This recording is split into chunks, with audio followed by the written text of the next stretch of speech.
close to 1 degree warmer. But if we actually care about earlier time, so for example, as Simon showed, in these international agreements, we find reference to actually warming since pre-industrial times, then the warming is actually greater, okay? So this means that 2015 already was 1.12 degrees Celsius warmer than the late 19th century. So this shows us that there's actually very little room left to actually 1.5 degrees.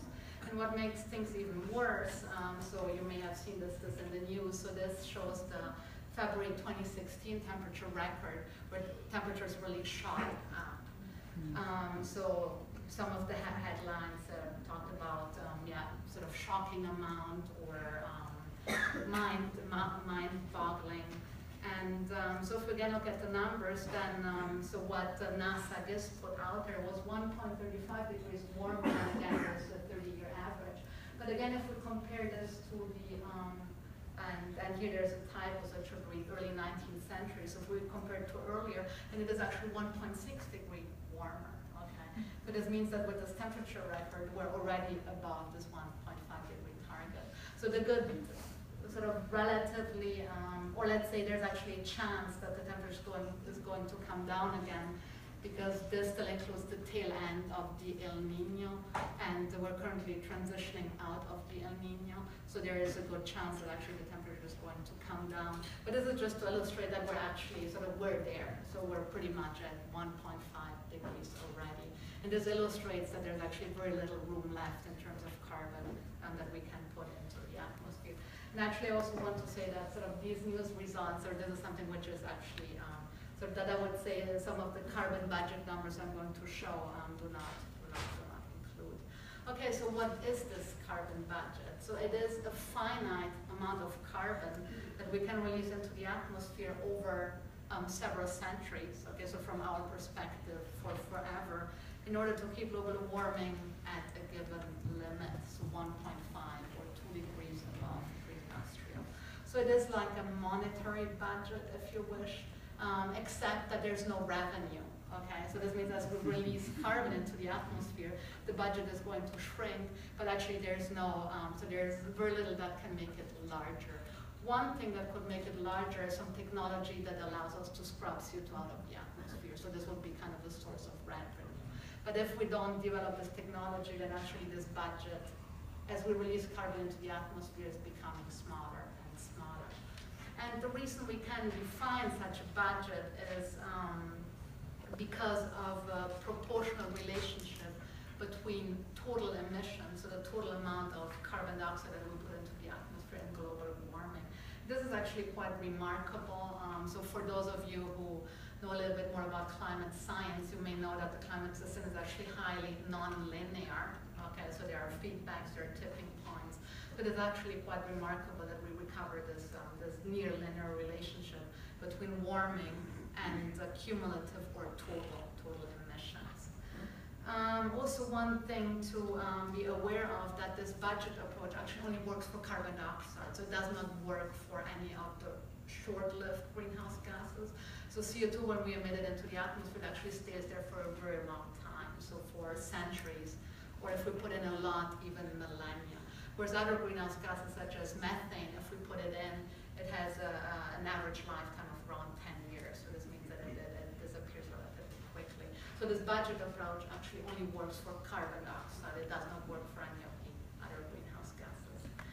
Okay, so using climate models, what we can do, we can then estimate what this carbon budget actually is. So this is from the latest IPCC report, and it shows the carbon budgets for 1.5 and 2 degrees Celsius. And then what you see are also these percentage numbers up here. And what this is actually the probability of meeting each of these targets. And the reason we have these probabilities is that we cannot come up with one single number. And the reason is that the carbon budget is uncertain, because climate sensitivity is uncertain. So this means that we do not know exactly how much more warming we'll get for a certain amount of CO2 that we put into the atmosphere. Okay, so this is uncertain quantity. Also, We do not know how carbon sinks on land and in the ocean, which currently suck out the CO2 from the atmosphere, are going to respond to increased warming. And so these uncertainties are reflected in these probabilities. Here we'll mostly work with the 66% probability, so these are odds of 2 and 3 that the target is actually going to be met. So in IPCC language, this is actually a likely probability. And there are different methodologies to estimate these budgets. So here we'll mostly work with the numbers that are highlighted in red. So the third row shows larger ranges of carbon budget estimates. And the reason that this number is not, or that these ranges are indicated, is that different assumptions need to be, or that assumptions need to be made about how non-CO2 greenhouse gases are going to evolve. Okay, so if you think about sort of a given temperature limit, so if we emit a lot of methane into the atmosphere, then less room will actually be left for carbon dioxide. Okay, on the other hand, if we emit less non-CO2 greenhouse gases, then we have more room for carbon dioxide. And this is what these different ranges reflect here. So here we'll work for 1.5 degrees. Sort of the likelihood or the likely probability of staying below that gives us a budget of 240 billion tons of CO2 from 2015 on. And just to put these numbers into perspective, so as you see at the bottom of the slide, current global annual emissions are around 40 billions of CO2. Okay, so this means that so 240 is just 6 years worth of current emissions, pretty much. Okay, so if we go to the higher targets of 2 degrees, here we have 840 billion tons of CO2 we can put into the atmosphere. So again, in terms of current emissions, this is worth 21 years of current emissions. Okay, so what this means is that actually the room or the leeway is actually very, very tight. Also, sort of what we can also do, we can compare these carbon budget numbers with the estimate for the fossil fuel reserves, which is given here, which ranges from around 4,000 to 7,000 gigatons of CO2. And this is where actually this claim comes from, that most of the carbon needs to remain in the ground in order to limit warming to 1.5 or 2 degrees. So you see this sort of what is available in terms of reserve is a factor of 10 or even more larger than actually the budgets that we have available to stay below 1.5 or 2 degrees Celsius. So this is where this claim of that we need to leave carbon in the ground actually comes from. Okay, good. So this is the global carbon budget. So how do we divide the pie among different countries? And this is where things get complicated, and where these value judgments come into play that Simon talked about earlier when he talked about the definition of danger. So there's different ways we can actually do that. So we can divide the carbon budget based on each country's current share of emissions. And this approach is sometimes referred to as grandfathering, because it's basically based on the status quo. And the downside of this approach is that it rewards current large emitters. Okay, so this means that if we divide the carbon budget by emission, then those countries that emit a lot today actually get a big share of the budget. We can also do this based on each country's share of the global population. And this is probably the most fair sharing principle. And the reason here is that this sharing principle leads to equal per capita, or to equal per capita budget, which means that each person on the planet would actually get the same carbon budget. If we take the grandfathering approach, naturally people living in highly emitting countries would actually get a larger share of the budget, so that doesn't seem fair. The downside of this equal per capita budget is that it allocates an unrealistically small budget to actually large emitters. So if we do this, so I'll do this in a moment, actually, so the numbers that come out are so small that you actually can really work with them. So what people have proposed is some middle ground. So one of them, which is named here, which is called contraction and convergence, where we basically start from the status quo, and then at some point in the future, we're trying to actually converge to equal per capita emissions. So this would be sort of would cover, or tries to cover some of the ground. Okay. So what I'm showing here is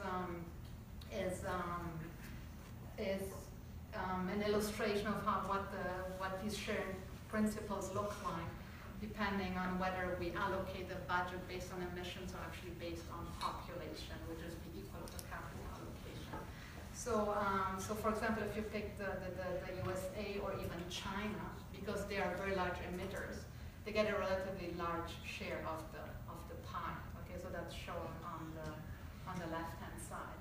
On the other hand, if you divide the pie based on an equal per capita allocation, then what you see is that since the USA and China have a sort of smaller share of the global population than they have of global emissions, actually their share of the pie is actually reduced. Okay, so that's the case for Canada, it's the case for Germany, for the USA, for China.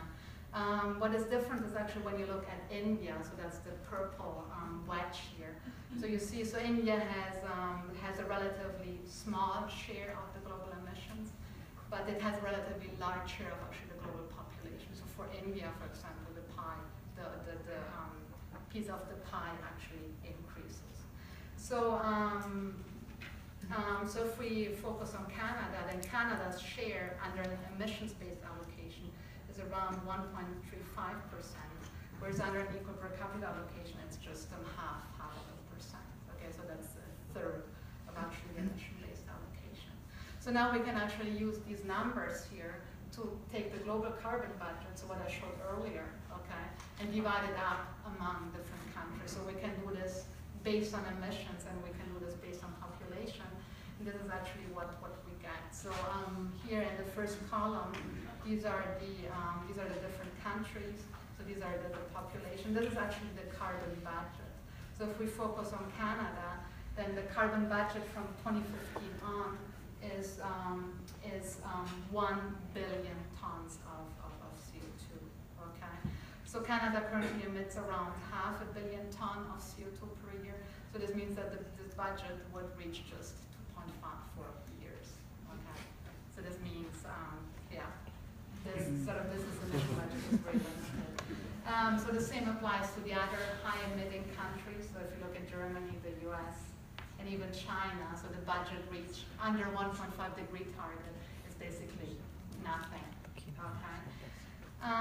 So then you may ask, well, how do things look like if we look at an emission-based approach? And this is the figure here. So actually Canada's emission budget under this emission-based approach triples to around 3 billion tons of carbon CO2. But the budget reach isn't much better, so it's just around 7 years. So what this shows us that actually the emission budget for Canada, but also the other developing countries, is actually very limited. Okay, so there's actually very little room to stay under this target, unless, as I said earlier, we find a way to actually increase the target, by, for example, artificially removing CO2 from the atmosphere. Okay, so how do things look like with the 2-degree carbon budget? So for Canada, so based on equal per capita allocation, we're now at 4 billion tons of carbon dioxide. So the budget would reach 8.5 years. So again, if we then Canada's budget is again extremely limited. So now if we take the more generous emission-based allocation for the 2-degree target, then things start to look a little bit better. So we're now at around 11 billion tons of CO2. So based on the 2014 emissions, so this would give us a budget reach of a little bit over 20 years. Okay, so to summarize this, that Canada's carbon budget for likely, which means odds of 2 in 3 chance of avoiding 1.5 degrees globally, is extremely limited. So no matter which allocation approach we take. So even under the more generous and very less or a very unfair approach, there is not much room. Canada's carbon budget for likely chance of avoiding 2 degrees under an equal per capita allocation is also very limited. So remember, we saw a carbon reach of 8.5 years. But if we go to the 2-degree target and an emission-based allocation, remember that's a more generous one, but the more unfair one. Canada's emission budget is a little bit less restrictive, and based on an analysis Simon and I did, the current Canadian target of 30% reduction below 2005 levels by 2030 could actually be consistent with such a target. And just to conclude, so this is something we can maybe touch on in the discussion. So there are ways in which this carbon budget can be increased. So I mentioned negative emission, which means removing CO2 from the atmosphere. But I also mentioned that the size of the carbon budget depends on the non-CO2 greenhouse gases. So if we manage to actually reduce our emission of those gases, it could actually increase the room for carbon a little bit. And then there are different schemes of potentially trading emissions among countries. Yeah.